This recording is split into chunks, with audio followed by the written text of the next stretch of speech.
I recently faced my own worst nightmare. The HOA president just built 20 rental cabins on my land and told me to get lost. And her excuse? She said they had town approval and that I should go talk to them. Funny thing is, the only thing tested that day was my patience. But let me start from the beginning. My truck, a 10-year-old Ford with more dents than a demolition derby winner, whined in low gear as it clawed its way up the final stretch of gravel road. This was the part I always loved. Pine air, cold and clean. Grandpa carved this road and left me 300 acres. I'd been gone 6 months on a big job. But the job was done, the check had cleared, and all I wanted was the creak of the old A-frame cabin's porch swing and the view of the valley turning gold in the sunset. I rounded the last bend, the one that opened up to the main clearing where the cabin should have been. I hit the brakes. The truck fishtailed a little on the loose gravel. It wasn't a clearing anymore, just a nightmare of raw lumber, Tyvek wrap, and mud-caked machinery. And cabins. At least 20 of them, maybe more, crammed together like cheap toys in a box. They were perched on the edge of the ridge, stealing the view that had belonged to my family for 100 years. A fancy laser-cut wooden sign was planted by the road. It read, Sampson Ridge Estates, an exclusive mountain community. My stomach turned. Sampson. I knew that name. Karen Sampson. President of the Homeowners Association down in the valley, a woman who treated building codes like suggestions and people like obstacles. But what was she doing on my land? In the middle of the road, blocking my way, stood a man. He wore a police-style uniform straight from a Halloween store, navy shirt, a cap that read, Police, and a tin badge. The details were wrong. It was a size too small, the fabric straining at his gut, the pants riding high on his boots. He held up a hand, palm out, like a traffic cop in a movie. I put the truck in park, the engine rumbling a low growl that matched the one in my chest. I'm Jack Mercer. I run a construction company. I spend my days arguing with architects, placating inspectors, and making sure my guys don't do anything that'll get us sued or killed. I'm calm, I'm methodical. But looking at those cheap, ugly cabins squatting on my grandpa's land, calm was the last thing I felt. I rolled down the window. The pine-scented air was tainted with the stink of fresh-cut lumber and diesel fumes. "Can I help you?" I asked. My voice was flat. The guard puffed out his chest. "Private property, sir. You'll have to turn around." He was trying for authoritative, but it came out squeaky. "Funny," I said, leaning my arm on the window frame. "I own this private property."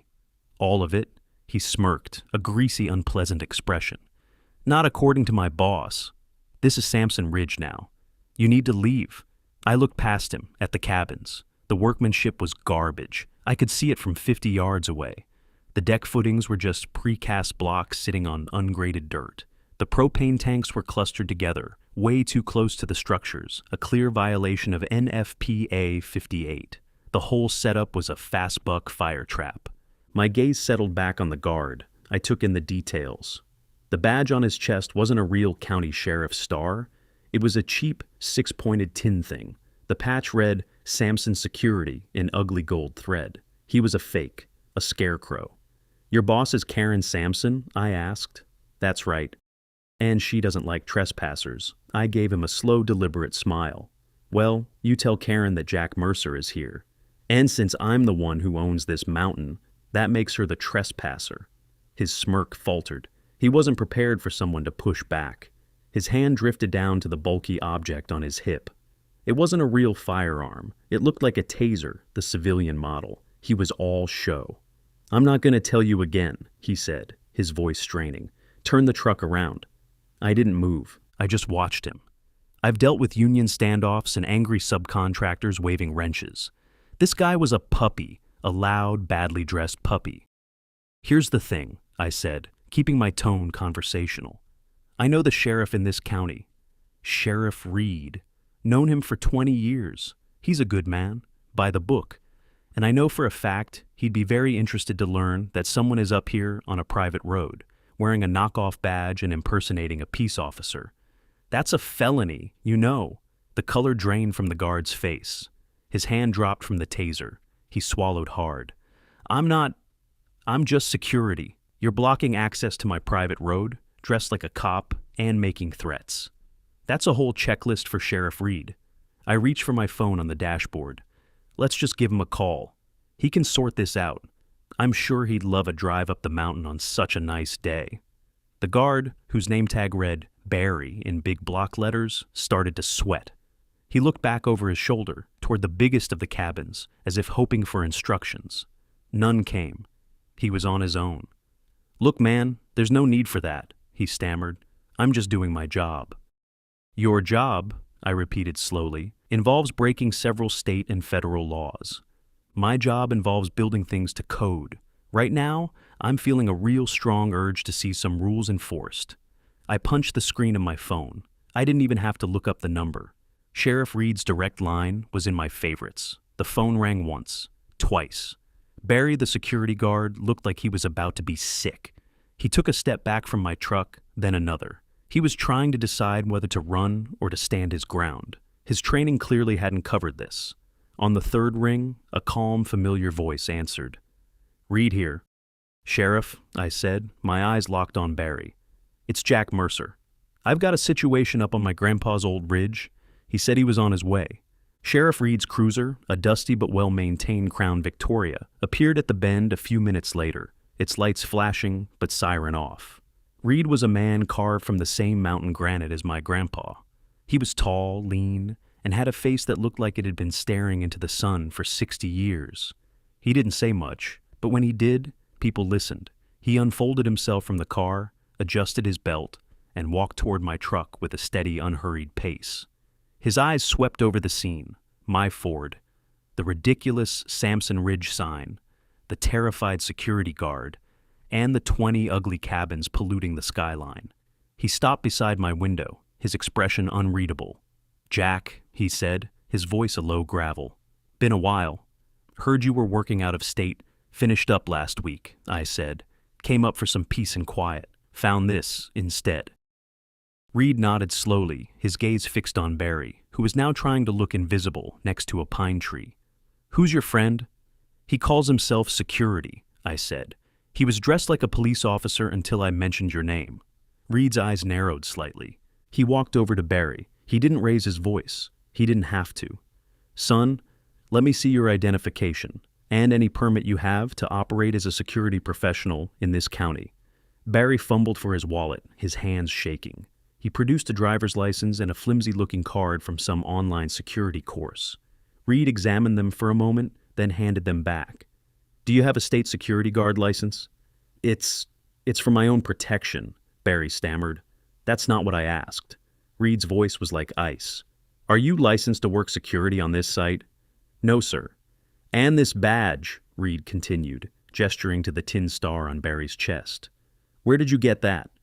"It came with the uniform. Take it off." Barry complied, his fingers fumbling with the pin. Reed took the badge, looked at it with disgust, and slipped it into his pocket. Just then, a golf cart came zipping down the dirt track from the main cabin. At the wheel was Karen Sampson. She was exactly as I remembered her from the HOA meetings. Perfect blonde hair, expensive outdoor vest, and a smile that was all teeth and no warmth. She looked like she belonged on a magazine cover, not a muddy construction site. She pulled up and hopped out, radiating an aura of absolute, unshakable authority. "Sheriff Reed," she said, her voice smooth as polished marble. "Is there a problem here?" Reed turned to face her. He didn't smile. "Afternoon, Karen. This man," he gestured to me, "says he owns this land. And this fella," he nodded at the deflated Barry, "was impersonating an officer and illegally blocking access." Karen's smile tightened. She looked at me, her eyes cold and dismissive. "Mercer. I should have known. This is a misunderstanding. This is my property now. I have the deed. It's all perfectly legal." She held out a folded piece of paper. It was a copy of a grant deed. Reed took it, but didn't look at it. He handed it to me. I unfolded it. My grandpa's name was on it, a shaky signature that looked nothing like his real one. The buyer was a corporation I'd never heard of, with an address that traced back to a P.O. box. A quick search tied that P.O. box to Karen Sampson, and the sale date was 2 days after my grandpa's funeral. A cold fury, clean and sharp, cut through me. "This is a joke," I said, my voice dangerously quiet. "My grandpa would never have sold this land, especially not to you. Karen laughed, a short, sharp sound with no humor in it. People get old, Jack. They get sentimental. They also get practical. He got a very fair price. He was dead, I said, locking eyes with her. He died 3 months ago. You filed this deed 2 days after we buried him. 2 days after? Reed said.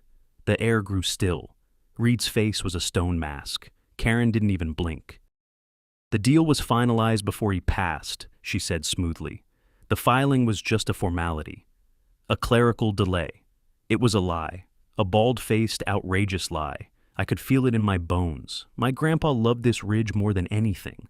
He'd have sooner cut off his own arm than sell it. I handed the paper back to Reed.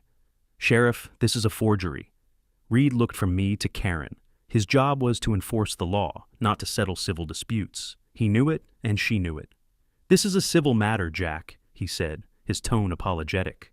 You'll need to take it up with a judge. I can't remove Mrs. Sampson based on your word against her paperwork. Karen's smile was triumphant. Thank you, Sheriff. Now, if you'll just have Mr. Mercer remove his vehicle from my road. I'm not done yet, Karen, Reed said, cutting her off. He turned back to the trembling security guard. As for you, Barry, impersonating an officer is a felony. Combined with unlicensed security work and illegal road blockade, you're coming with me. He pulled out a pair of handcuffs. Barry's face went white. What? But Mrs. Sampson hired me. Karen's face went rigid. She shot Barry a look that could curdle milk. He was an independent contractor. His actions are his own responsibility. She turned her back on him completely, cold, utterly ruthless. As Reed cuffed a blubbering Barry and led him to the cruiser, I stared at Karen Sampson. She stood there, the queen of her stolen castle, not a flicker of remorse on her face. She had taken my family's legacy and turned it into a cheap, soulless cash grab. Reed paused by my window before he got in his car. Get a good lawyer, Jack, he said, his voice low. A real shark. Don't try to handle this yourself. He got in his car and drove away, leaving me alone on the road with the woman who had stolen my past. She gave me one last, victorious smirk before turning and getting back in her golf cart, disappearing toward her fraudulent kingdom. I watched her go, the engine of my truck still rumbling. The sun was starting to set, casting long shadows from the ugly identical cabins. It was a deliberate, calculated act of theft. And standing there, with the cold mountain air on my face and a fire in my gut, I realized this was no longer just about land. This was a war. The first call I made wasn't to a lawyer. It was to my Uncle Dave. He was my grandpa's younger brother, a retired mechanic who lived down in the flatlands and possessed a finely tuned detector for nonsense. I laid out the whole story. The gate, the fake cop, Karen Sampson, and the forged deed. He listened patiently, the only sound on his end, the occasional clink of a wrench against something metal. When I finished, he was quiet for a long moment. Well, kid, he finally said, his voice raspy. Your grandpa always said that woman had the morals of a rattlesnake. Sounds like he was being too kind. What are you going to do? I'm going to fight, I said. Sheriff Reed told me to get a shark. Good advice, Uncle Dave said. But remember, sharks get hungry. You're the one who's got to steer him. You know how to build things, Jack. You know how to take them apart, too. This is just another crooked foundation. Find the cracks. His words settled something in me. He was right. This wasn't some abstract legal battle. It was a structure, a shoddily built one, and I knew how to read the blueprints of a scam. The next morning, I was sitting in the office of Frank Delgado. The place wasn't fancy. It was a small second-floor walk-up over a bakery, and the air smelled faintly of yeast and old paper. Frank matched his office. He wasn't a slick downtown lawyer in a $1,000 suit. He wore a rumpled tweed jacket, had a beard that was more salt than pepper, and looked at me over a pair of half-moon glasses with eyes that were sharp and intelligent. He'd been recommended as a guy who specialized in property and estate law, with a reputation for being a bulldog. He listened to my story without interruption, making notes on a yellow legal pad. When I got to the part about the deed being filed after the funeral, he stopped writing and looked up. 2 days after? He asked, his voice a low growl. Yes, I confirmed. She claimed it was a clerical delay. Frank snorted. Clerical delay is my new favorite term for felony fraud. Let's go for a walk. Our walk took us 2 blocks down to the county recorder's office. It was a grand old building with marble floors and echoing hallways. Frank seemed to know everyone, nodding at clerks and bailiffs as we passed. He led me to a counter where a woman with sharp eyes and an impossibly neat bun was stamping a mountain of documents. "May," Frank said with a warm smile, "you're looking lovely as ever." The woman, May Lynn, looked up, and her stern expression softened. "Frank, still chasing ambulances?" "Only the ones carrying crooked developers," he chuckled. "This is Jack Mercer." His grandpa was Bill Mercer, owned that big ridge up on the north side of the mountain. May Lynn's eyes lit up with recognition. "Oh, I remember Bill. He used to bring me a jar of his wild honey every fall. A true gentleman. What can I do for you, Mr. Mercer?" "We need to see the original grant deed for his property," Frank said, his tone shifting back to business.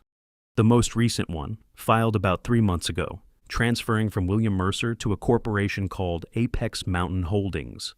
May Lynn typed into her computer, her fingers flying across the keyboard. A frown creased her forehead. "That's odd," she murmured. "The file was accessed and copied just last week. Request came in from a Karen Sampson." "Pull it up for us, May," Frank said, his voice firm but gentle. "We have cause." She looked at him, then at me, and made a decision. A few more keystrokes, and a printer in the back whirred to life. She retrieved a document and laid it on the counter. It was the original. I stared at my grandpa's supposed signature. It was close, but it was wrong. Too neat. My grandpa's hands, gnarled from a lifetime of hard work, had a tremor in his later years.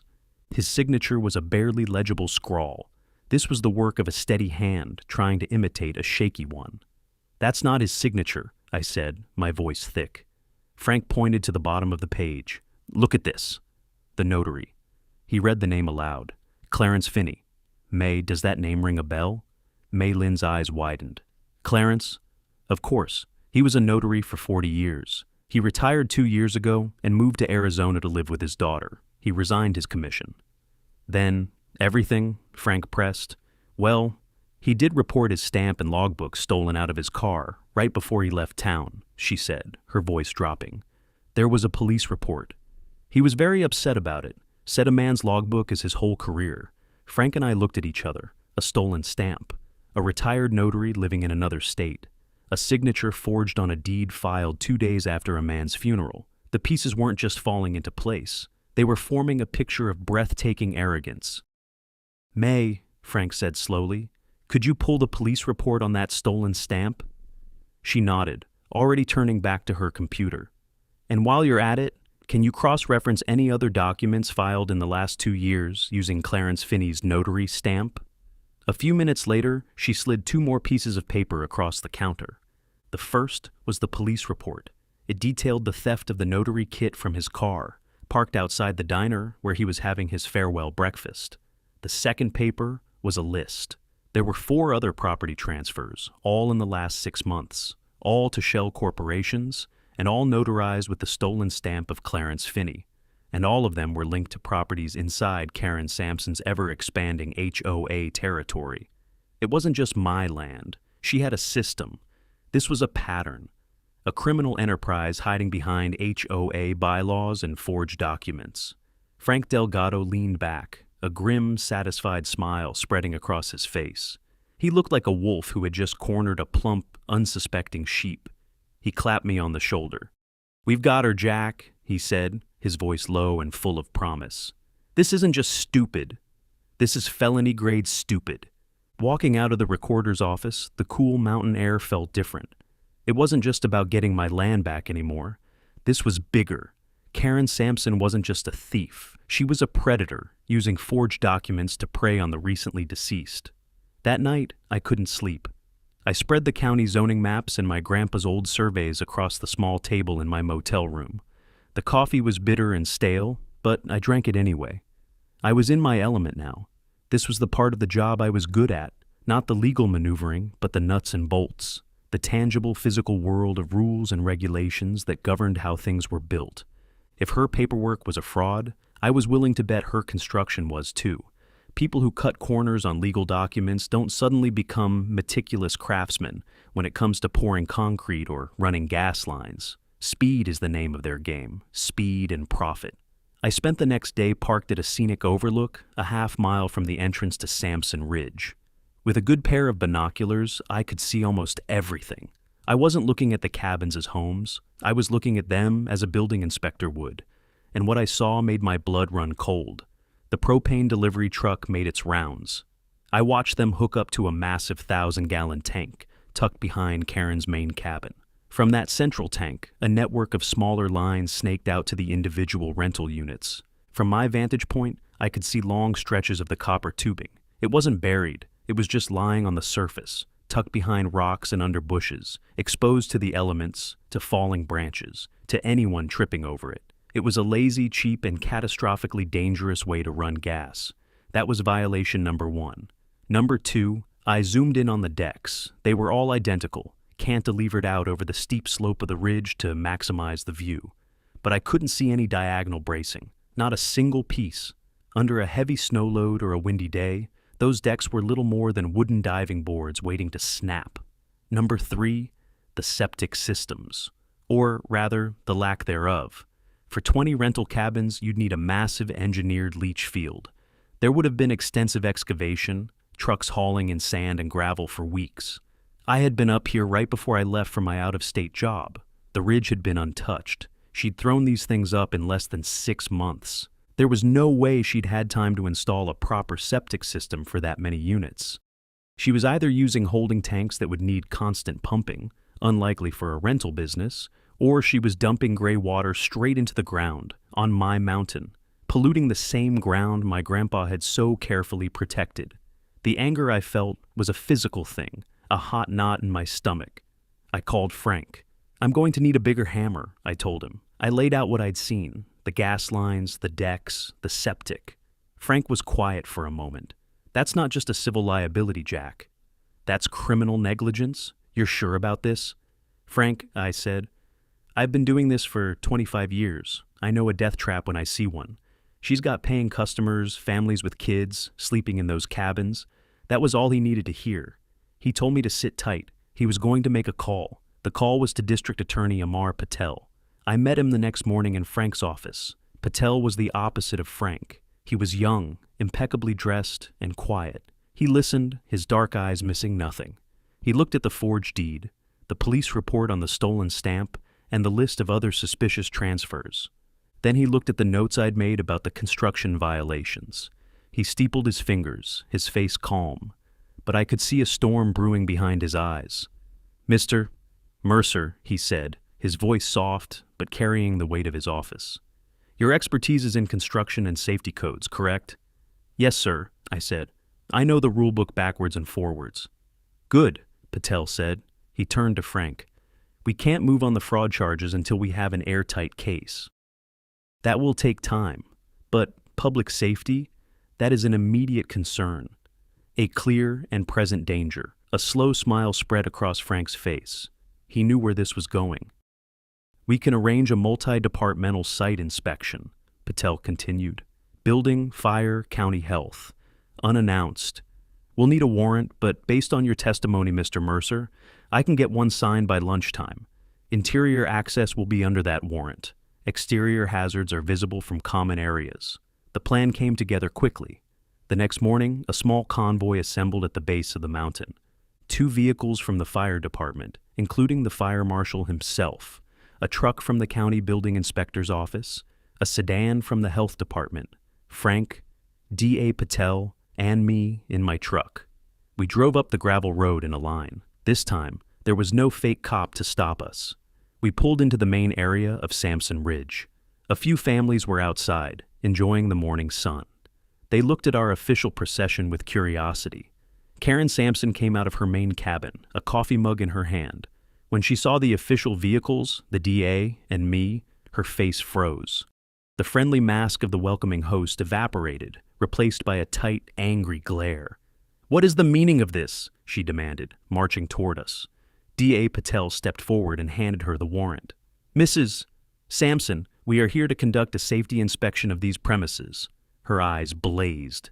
"This is harassment. You have no right." "We have a warrant signed by Judge Miller," Patel said calmly. "I suggest you step aside and let these gentlemen do their jobs." She was trapped. She knew it. The next 4 hours were a whirlwind of methodical destruction for her business. The fire marshal took one look at the exposed gas lines and the overcrowded propane tanks and started writing. The building inspector walked onto the first deck, took a few heavy steps, felt it wobble, and immediately declared all of them unsafe. The man from the health department took water samples and asked to see the septic permits. Karen, of course, couldn't produce any. It was exactly as I had suspected. Worse, even. Inside the cabins, they found improper electrical wiring, unvented heaters, and a dozen other violations. By noon, every single cabin door had a bright red tag slapped onto it. Unsafe for human occupancy. The inspectors went from cabin to cabin, politely but firmly telling the guests they had to pack their things and leave immediately. The resort was being shut down. The vacationers were confused and angry. Their mountain getaway had turned into an emergency evacuation. Their money was gone, and Karen Sampson wasn't offering any refunds. Her cash flow, the lifeblood of her entire operation, was severed in a single morning. As the last rental car, filled with a disgruntled family and their luggage, drove down the road, Karen stood on her porch, trembling with rage. She locked eyes with me. Her polished composure was completely gone. She was pure, undiluted fury. "You will regret this, Mercer!" she screamed, her voice echoing across the now empty development. "I will bury you!" I just stood there, watching her. I didn't say a word. The red tags on all those doors were my answer. Her weapon was paper and lies. Mine was the truth, written in black and white in the county building code. The weather had been on the edge all day, the sky a bruised purple-gray. As we drove down the mountain, leaving Karen Sampson fuming amidst her ghost town of red-tag cabins, the first snowflakes began to fall. Not the gentle, picturesque kind, but big, wet, heavy flakes that splattered against the windshield. The weather report had been clear. A once-in-a-decade mountain blizzard was barreling in. The timing was almost poetic. The evacuation we'd forced wasn't just a financial blow to her. It had probably saved lives. I dropped Frank and D.A. Patel back in town and headed for my motel. But I couldn't bring myself to go inside. I felt a strange pull, a sense of responsibility. That was my land up there.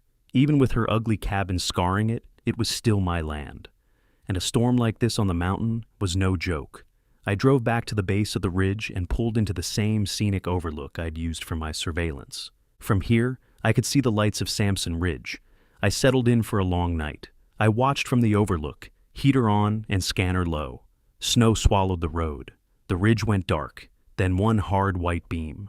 A generator at Karen's cabin. I figured she'd have one for her main cabin, the nerve center of her little empire, but I also knew about generators. If the rest of her construction was this shoddy, her emergency power setup was likely an afterthought, installed by the lowest bidder.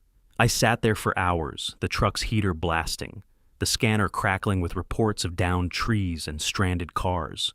The storm was even worse than predicted. The county had officially closed the pass. No one was going up or down the mountain until it blew over. I felt a grim satisfaction watching the darkness where her profitable business used to be. She was cut off, isolated, stewing in a mess of her own making. But as the night wore on, another feeling started to creep in, a nagging worry. I knew there were still a few people up there. Karen, probably a skeleton crew of her staff, and maybe some of the renters hadn't been able to get out in time. What if there was a family with a small child? What if their car wouldn't start? The red tags meant the cabins were unsafe, but they were still shelter from a storm that could kill you. My grandpa's voice echoed in my head. He had a simple code. You don't leave people to freeze on the mountain. You just don't. It didn't matter who they were. You helped. I was wrestling with this, staring into the blinding snow, when the scanner crackled to life with a different kind of call. It was a panicked voice, breaking up with static. A woman. Help. Up at Sampson Ridge. My baby. Can't breathe right. Smell gas. The dispatcher's calm voice cut through. Ma'am, can you repeat your location? The connection is bad. Cabin 7, Sampson Ridge. The power is out. The heater smells funny. Please. The line went dead. Cabin 7. I had seen it. It was one of the smaller units tucked away at the far end of the development. A family, a baby, and a gas leak. In the middle of a blizzard, my decision was made. There was no debate. I put the truck in four-wheel drive. The F-250 was a beast, with heavy-duty tires and enough torque to pull a house. If any vehicle could make it up that road, this was it. The drive was treacherous. The snow was already over a foot deep, and drifts were piling up in the turns. The wind rocked the truck, and visibility was near zero. I drove by instinct, feeling the road more than seeing it. It took me almost an hour to cover a distance that should have taken 10 minutes. When I finally reached the top, it was a scene of chaos and darkness. The generator that had been lighting Karen's cabin was silent. The only light came from my headlights, cutting through the swirling snow. I found cabin 7. The lights were out. I pounded on the door. A terrified-looking young man opened it. Behind him, a woman was huddled under a blanket, clutching a small child. The air inside was thick with the sickly sweet smell of propane. "The generator went out," the man said, his teeth chattering. "We tried to light the wall heater, but it just made this awful smell." "It's a leak," I said, my voice sharp and commanding. "You need to get out." Now I cracked both doors to bleed the gas before a spark could trap it inside. They didn't argue. I got them into my running truck, the heater blasting. The baby was coughing, a shallow wheezing sound. They needed to get off this mountain. But first, I had to deal with the gas. A spark, a stray bit of static electricity, could turn this entire section of the ridge into a crater. I grabbed my heavy-duty flashlight and my toolkit from the back of the truck. I followed the unburied copper line from the cabin back toward the main supply. The leak was easy to find.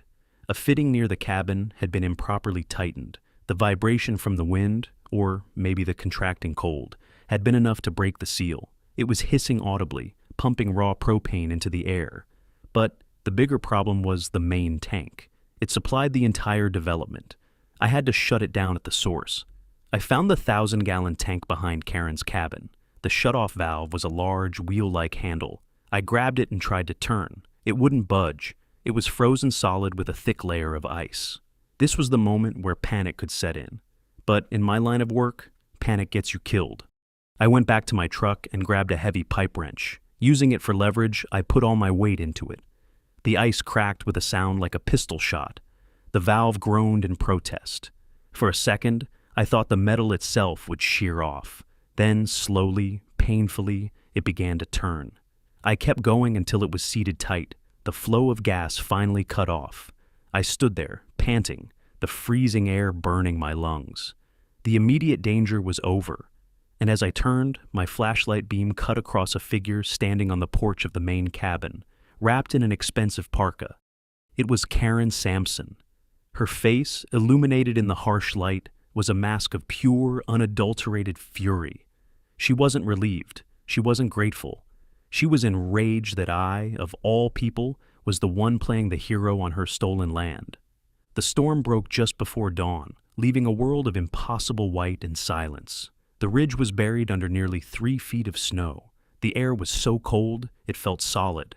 I had spent the rest of the night in my truck, the engine running, keeping the young family warm. The baby's coughing had subsided, and they were finally asleep in the back seat. I had made a call to Sheriff Reed, letting him know the situation. He said the plows wouldn't reach us until mid-morning at the earliest. We were stuck. As the sun rose, casting a pink and orange glow on the snow-covered peaks, I saw movement. Karen Sampson was trudging through the deep snow from her cabin to mine. She was wearing designer snow boots and a look of grim determination. I got out of the truck to meet her, making sure the family inside wasn't disturbed. "We need to talk," she said. There was no preamble, no thank you for shutting off the gas leak that could have blown her and everyone else to kingdom come. Her voice was flat, all business. "I'm listening," I said, crossing my arms against the cold. "You've made your point, Mercer," she said, her breath pluming in the frigid air.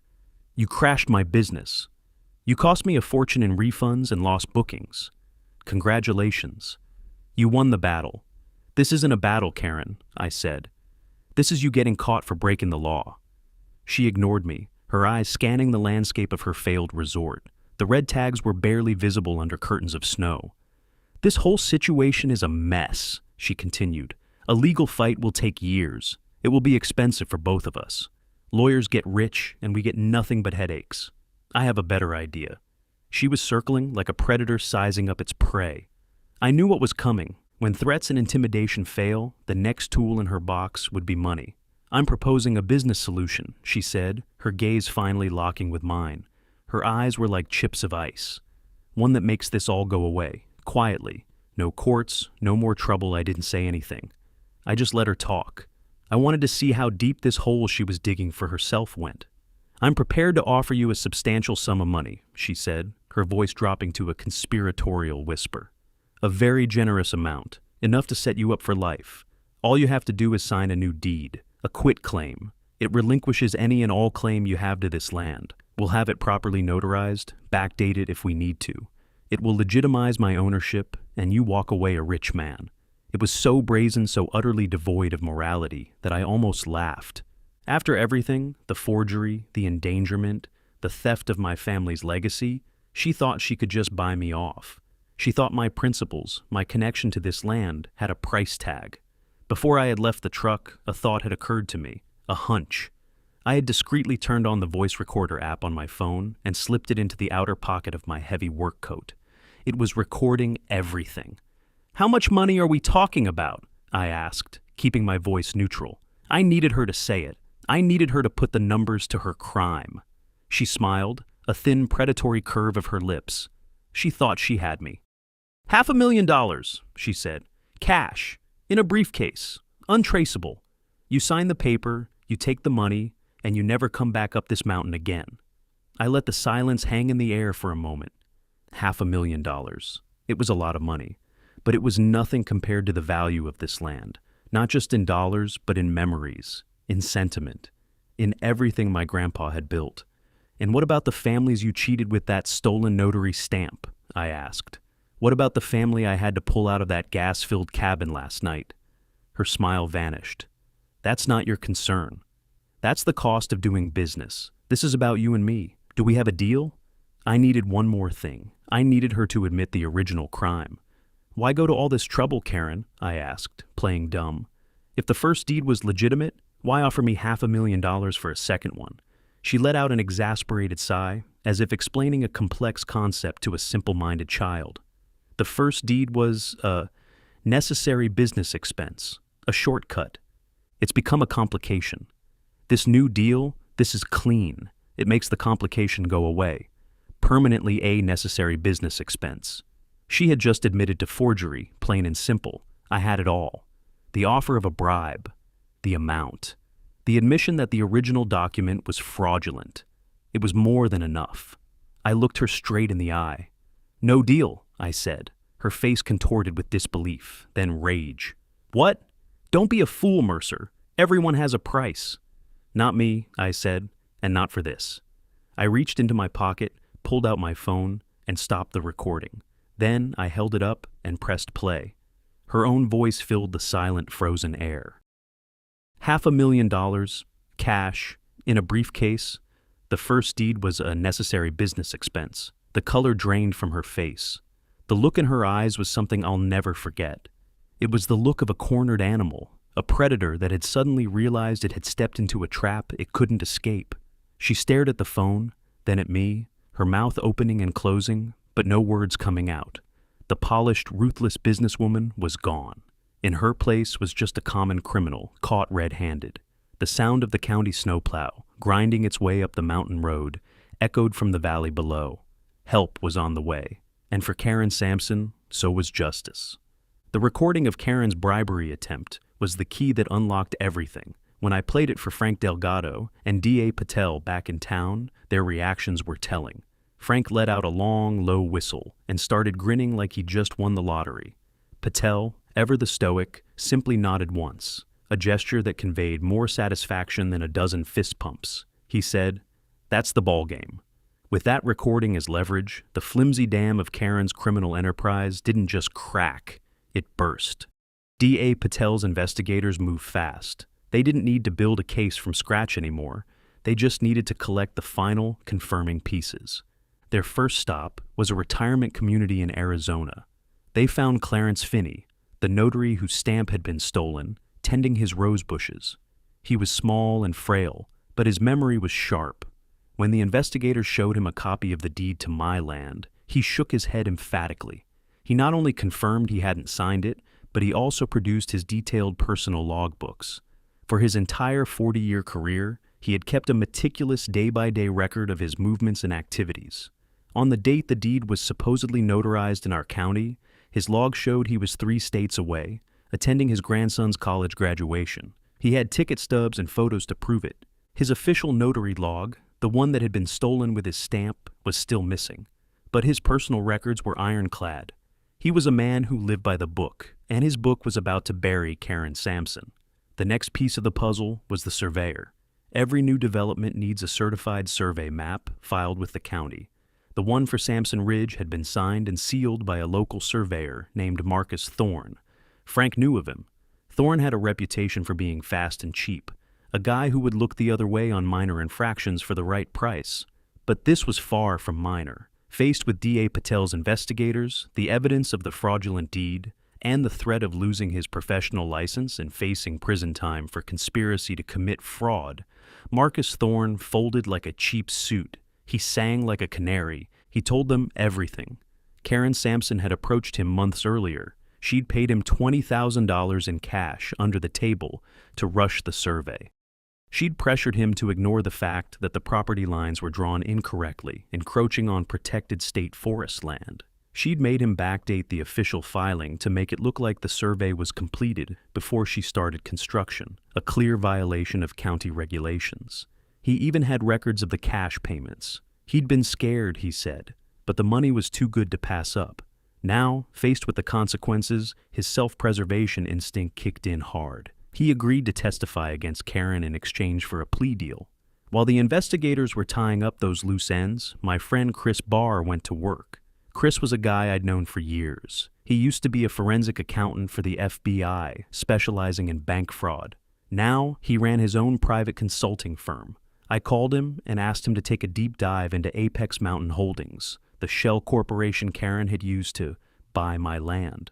What Chris found was a labyrinth of deceit. Apex Mountain Holdings was one of a dozen shell corporations registered to the same P.O. box.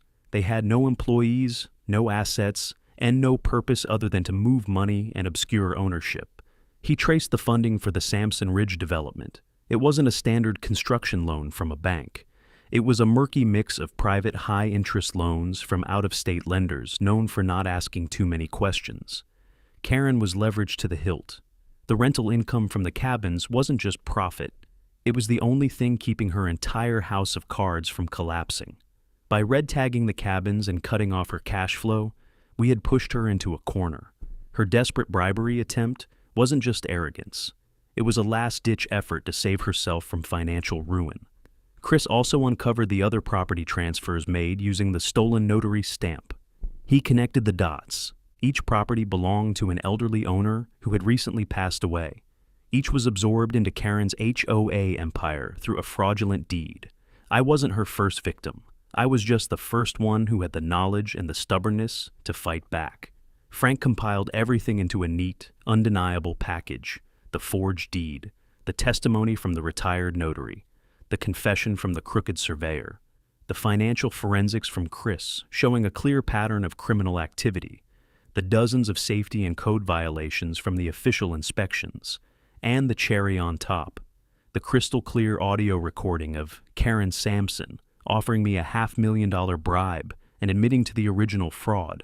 Frank called me into his office a week before the court date. The file on his desk was 6 inches thick. "The judge has reviewed the preliminary filings," he said, leaning back in his creaky chair. He looked tired, but deeply satisfied, like a man who had just finished a marathon. D.A. Patel is filing a motion for summary judgment on your quiet title action. That means we're asking the judge to rule in our favor without even needing a full trial, because their case has no merit. They have nothing, Jack. No evidence, no witnesses, no leg to stand on. "So it's over?" I asked. "The civil case is," Frank said with a nod. "She'll lose the land, and we're going after her for every penny she made off it, plus damages. But the criminal case, that's just getting started." He tapped the thick file on his desk. "Patel is going to the grand jury next week. He's not just charging her with forgery and bribery. He's adding racketeering to the list. This wasn't a one-time crime. This was an ongoing criminal enterprise." He paused, then gave me a hard look. "You did good, Jack. You didn't just get your land back. You took down a whole damn empire. He picked up the phone on his desk. The judge has set the date for the hearing on our motion, he said, a wide grin spreading across his face. It's over before it even begins. The courtroom was smaller than I expected, with old wooden benches that creaked every time someone moved. It felt solemn, a place where consequences were handed out. Karen Sampson was already there, sitting at the defendant's table with a lawyer who looked like he cost more per hour than my truck. She was dressed in a severe gray suit, her blonde hair pulled back in a tight professional bun. She was trying to project an image of power and control, but I could see the cracks. There was a faint tremor in her hands, and her eyes, when they accidentally met mine, were filled with a venomous hatred. She wasn't the confident predator I had met on the mountain road. She was a defendant, stripped of her power, about to face the machinery of the law she thought she could manipulate. I sat with Frank at the plaintiff's table. D.A. Patel was there too, seated just behind us. He gave me a quiet, reassuring nod. The room was quiet except for the rustling of papers. The judge entered, a stern-looking woman in her late 60s named Eleanor Vance. The bailiff called the court to order. Judge Vance had a reputation for being sharp, impatient, and having zero tolerance for games. She looked over the top of her glasses at the lawyers. I have read the motion for summary judgment filed by Mr. Delgado and the response from the defendant, she said, her voice crisp and clear. Frankly, I'm amazed we're even here. The evidence presented by the plaintiff is overwhelming. Karen's expensive lawyer stood up. Your Honor, we contend that there are matters of fact that can only be resolved by a full trial. Judge Vance cut him off with a sharp wave of her hand. What matters of fact? The fact that the deed was notarized by a man who was 1,000 miles away at the time?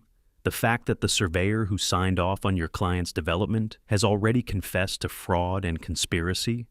Or the fact that your client was recorded, on tape, admitting to the crime and attempting to bribe the rightful owner of the property? The lawyer paled. He stammered, Your Honor, that recording was obtained without my client's consent. This is a one-party consent state, counselor, the judge snapped back. Mr. Mercer was a party to the conversation. The recording is admissible. Do you have anything else, or are you just going to stand there and waste the court's time? The lawyer, defeated, slowly sat down. Judge Vance turned her attention to me and Frank. Mr. Delgado, your motion for a quiet title action is granted. The fraudulent deed is hereby nullified. Title to the parcel of land in question is immediately and fully restored to your client, Mr. Jack Mercer. A wave of relief washed over me so powerful it almost buckled my knees. It was real. I had my land back. But the judge wasn't finished. She looked back at Karen Sampson, and her expression was pure ice.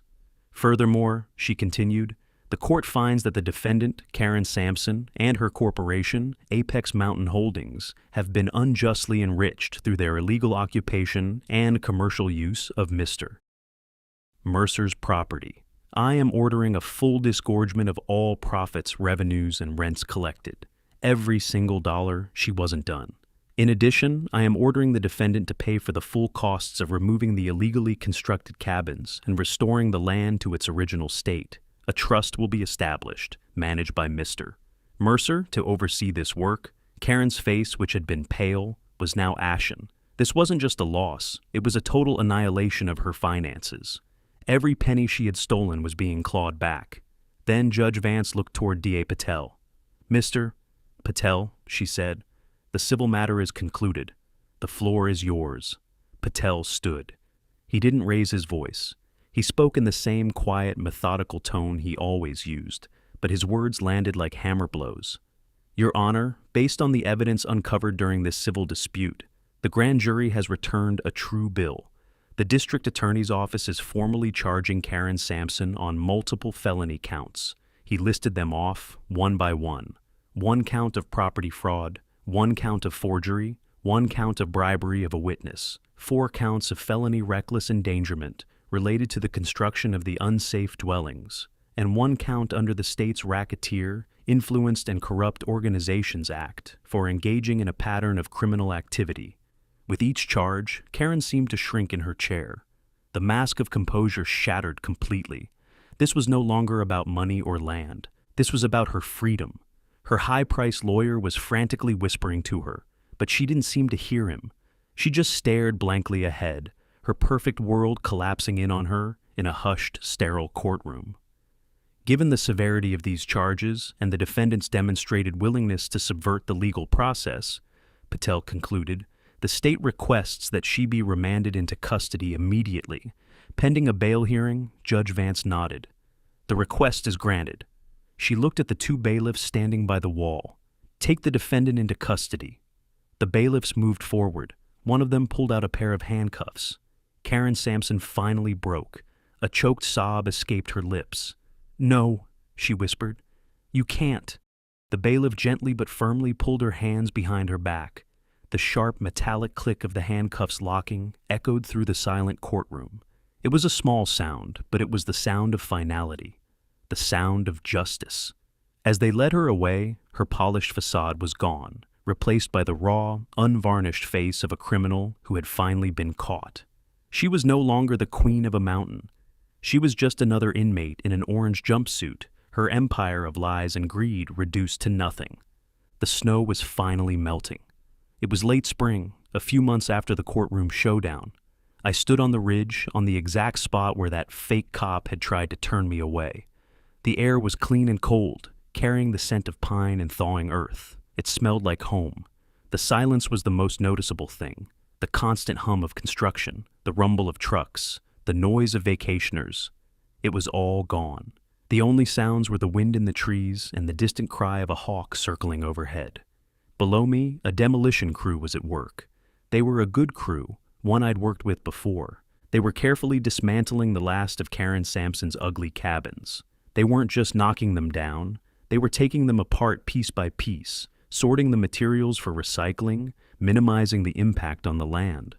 The cost of the entire operation was being paid for by the funds seized from Karen's accounts, the same funds she had made from her illegal rentals.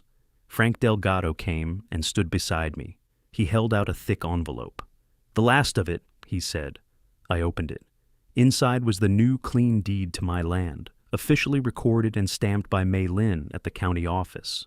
There was also a cashier's check for the first payment from the restitution fund, the money Karen was ordered to pay back to the other families whose land she had stolen. D.A. Patel used my case as the blueprint to unravel Karen's network. 4 more families got their land back. Holding the deed felt different now. It wasn't just something I'd inherited. It was something I'd fought for, earned. What happened with her? I asked, though I knew most of it. She took a plea, Frank said, hands in his pockets. Racketeering scared her. She pled to fraud and bribery, 5 to 7, state time. Assets seized for restitution and fines. She's broke. I nodded, looking over the valley. No joy in it, just finality. A problem found, a problem fixed. And the surveyor? License gone. 2 years probation for cooperating, Frank said. Barry got a fine and community service. Lucky the family didn't sue.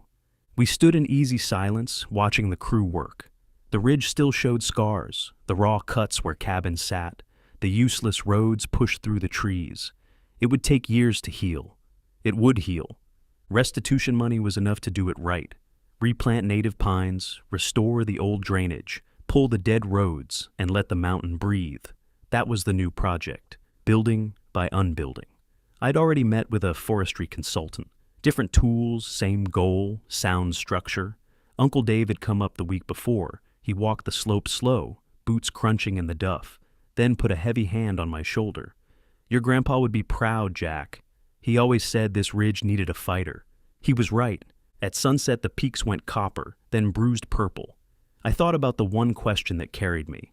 How far will a man go to defend his own? As far as he must. Not with rage or fists, but with what he knows. You fight with facts, with building code and notary logs, with maps, dates, and names that don't move. You outstubborn the lie. You keep your footing when the ground tilts. Karen Sampson tried to win with pressure and paper. In the end, her empire fell to a stolen stamp, a hissing gas line, and one simple rule: don't back down. The last wall of the last cabin came apart with a clean crack and a sigh, and the valley opened like it always had. The ridge went quiet. Mine again. The hard work was done. The good work, healing, was starting. I stood there a long time, listening to the wind in the pines, the small sounds of crews packing tools, and felt something settle inside me. Not triumph, not spite, peace,